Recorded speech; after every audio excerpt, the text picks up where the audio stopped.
In the general election, Mr. Speaker, the party opposite promised that it had no plans to means test the winter fuel allowance, and yet we learned that millions of pensioners to be affected.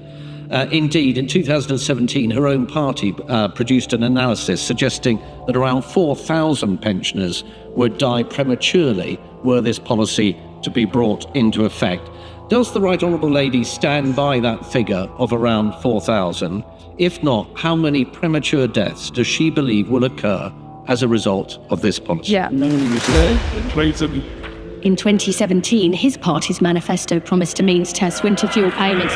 So, and I would just say to the honourable gentleman, until party members opposite know that they have to apologise to the British people for the 200,000 extra pensioners in poverty over the last 14 years, and for a £22 billion black hole in the public finances, which we are now putting right, which has put the public finances at risk, they will remain on those seats and we will remain on these.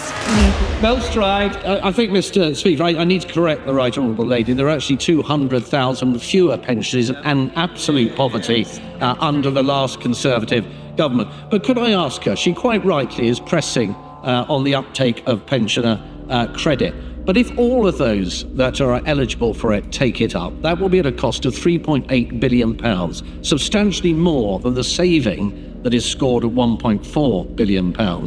So if the Right Honourable Lady is successful in her aspiration, the costs will substantially outweigh the savings. If she is not successful, then potentially millions of pensioners will be plunged further into poverty.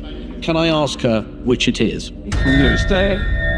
There are 200,000 more pensioners in poverty, and I'm happy to put those figures in the public debate to set the record straight in that. And the savings that we have put forward take into account the increase in uptake that we foresee. But unlike members opposite, we will do everything possible, and they should perhaps ask themselves, why did they first announced the merger of pension credit and housing benefit in 2012 and then put it off till 2018? Because we are determined to change things, get people the money they're entitled to. We will bring that forward to make sure all the poorest pensioners get what they're entitled to.